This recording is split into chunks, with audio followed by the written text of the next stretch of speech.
I love Frieren. It's probably up there with one of my favorite anime ever. This got me thinking about some of you all's comments requesting a video on Frieren. There were great ideas such as the psychology of a hero by looking at Himmel, and yes, that is still on a to-do list. But after the Laios video, you all wanted to look at our favorite white-haired elf and see if she falls under criteria for autism. And we're gonna jump right into it. I've compiled a file for Frieren, looking at her background information, diagnostic criteria, and a general conceptualization of her. Let's take a peek inside of it, yeah?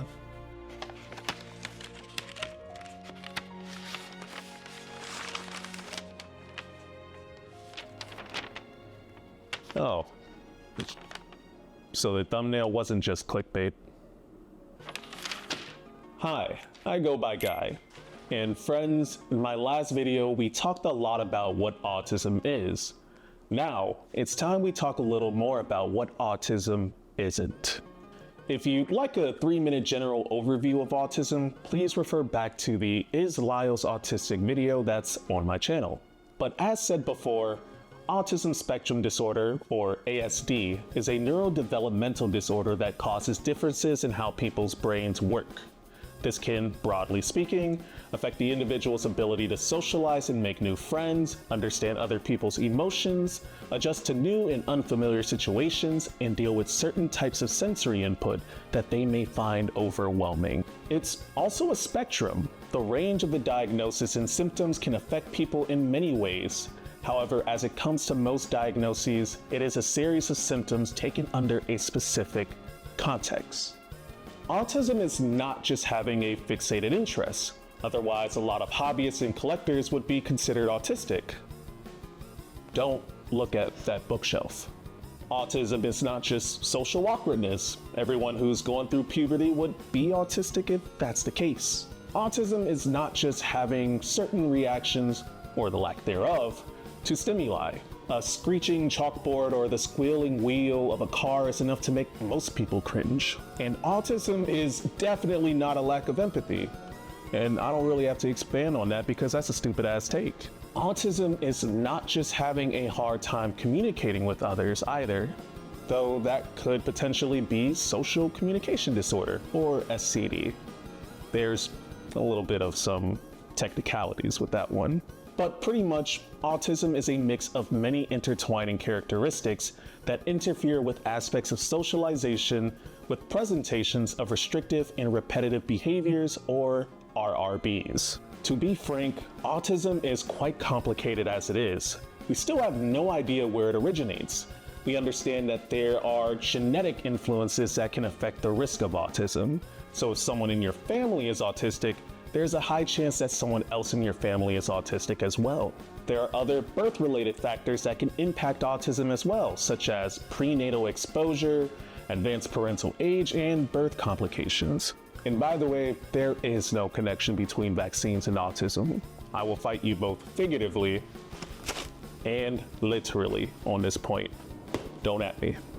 But now that that's out of the way, let's get back to the main subject. We're going to briefly take each popular argument as why Frieren may be autistic, then use evidence from the show to counter them.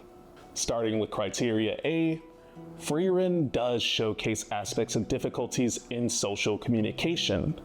We even have admissions of this in the anime, such as when Haiter is explaining to Fern that she is a little slow on reading people and potentially offending them.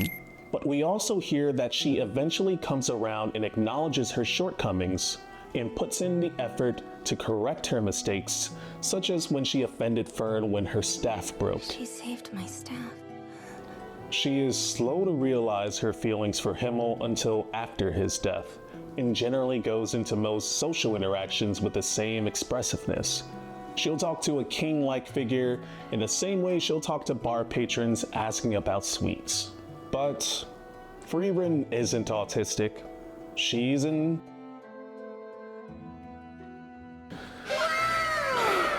Elsa ears. Elves in most media, and especially in Frieren, are extremely long-lived. They can live for thousands of years, living their lives and learning how to interact with the world. Frieren herself is the youngest elf that we see in the series, with Ciri and Kraft most likely being considerably older than her. Elves and Frieren may also grow and mature at different rates than us as well, but disregarding elf biology and maturation, as we can't confirm that in the anime right now, let's look at the defining characteristics of elves that we are told about from the anime. Elf lives are slow, and this is reflected in their behavior. Months, even years in their eyes may be the human equivalent of a couple days. This warped sense of time can lead to not feeling too attached to the world. We see this aloofness and her lack of care in being a registered mage, as registration methods will just change every few centuries.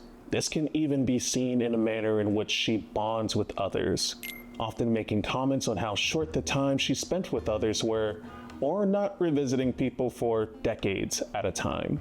The times where we do see her really communicate and talk to people as friends, outside of her party, are with other long-lived beings such as Vol, the dwarf that guards the village.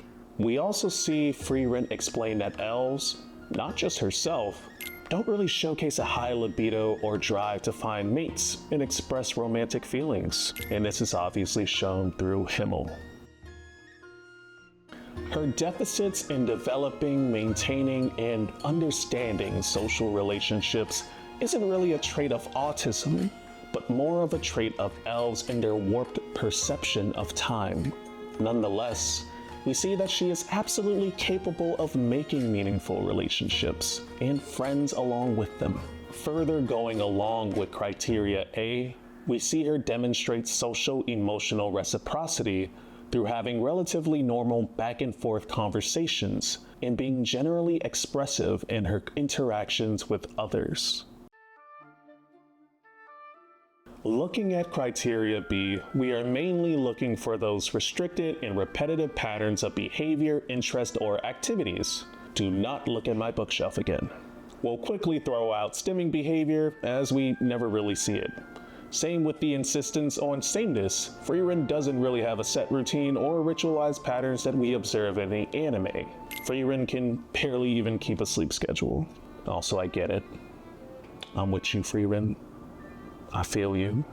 What we will look at are the highly restricted fixated interest, however, which most people point out as a defining sign that Frieren is autistic.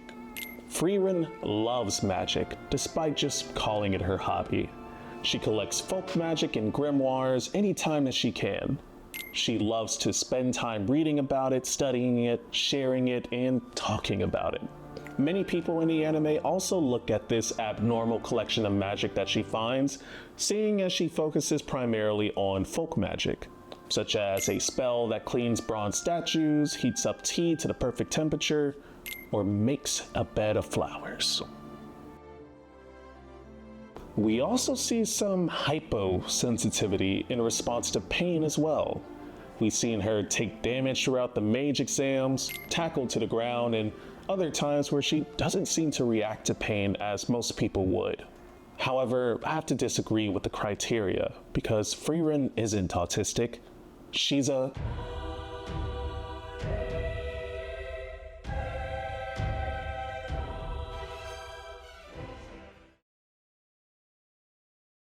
According to Ciri, magic and spells are instruments of war and violence. Frieren herself has a long history of fighting demons for centuries, receiving the moniker Frieren the Slayer. As such, being accustomed to fights, pain, and having to focus in battle, it makes sense why she doesn't have large reactions when receiving a wound. This is also apparent in many other mages in the series as well. Going to more of the physical side, when we are amped full of adrenaline, we often have a reduced ability to feel pain as well. However, in true Flam and Frieren fashion, spells and magic are their passions. Part of being a mage is also the researcher and nearly academic nature of it, To understand spells to the point that Frieren does, they must be studied, dissected, and compared to other spells and books of magic. Projecting my views as a student, it seems like mages are almost academic researchers, focusing on specific studies of magic and applying it to their utilization and research. Just as PhD students find their niche of research and go nearly whole hog into it. And to be honest, if I could use magic, I'd spend all my time studying what I could do with it as well. In fact, let's practice some magic by casting the subscribe spell, yeah? I'll give you a grimoire if you do.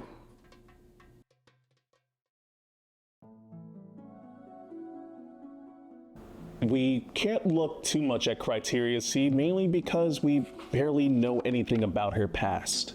We don't really see that the symptoms significantly bother her in social, occupational, or all the areas of functioning, and Criteria E just doesn't apply. So in conclusion, those are the reasons why I don't think Frieren is autistic.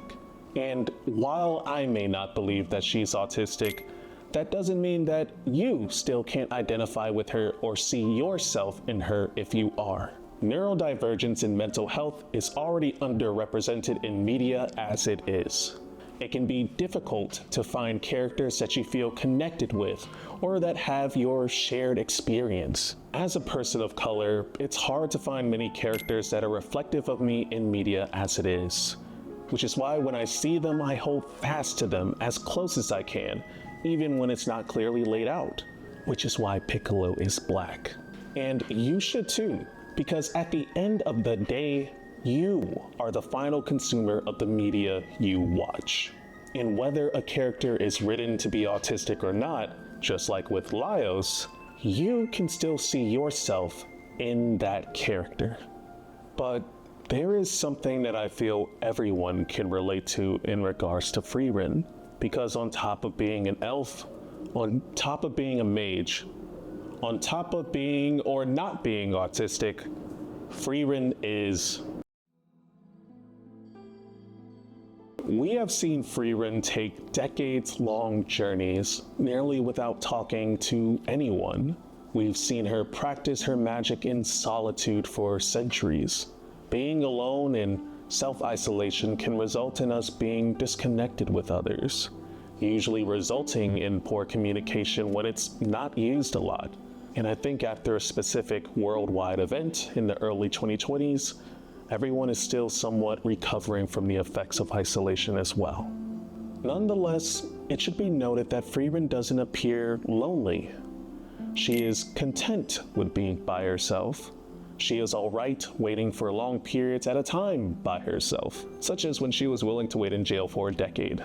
She generally doesn't mind reading and traveling by herself, but the aspect of being with others still seems to bring her joy. Being alone does not equate to loneliness, but finding connection brings us joy. And we see that in the anime because Frieren was alone. Frieren's journey had effectively changed her, and we see as much when the realization of Himmel's passing finally hits her. We see it in the way that she cares for and takes on Fern as her apprentice, even though she initially never wanted one. We see her actively going out to help others just as Himmel did, when before she would have walked past without a care. We see a lot of Frieren actively changing from how she was in the past while she was alone, particularly as she's on this current adventure with Stark and Fern. Because just like our lives don't end after a journey, we continue to develop and grow throughout life as well. And this is the same for our elf, because throughout her journey, Frieren is learning to be more Frieren.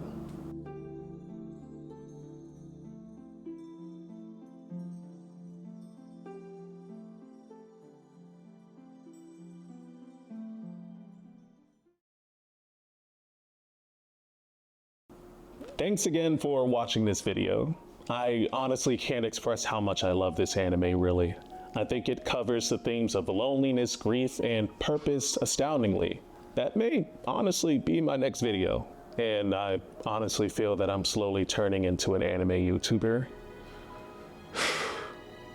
But also, thanks for recommending this as a video idea. I always read the comments and try to reply to them when I can, and I love seeing your ideas. Anyways, I'd love to hear your thoughts in the comments of this video. But once again, I go by Guy, and thank you for watching.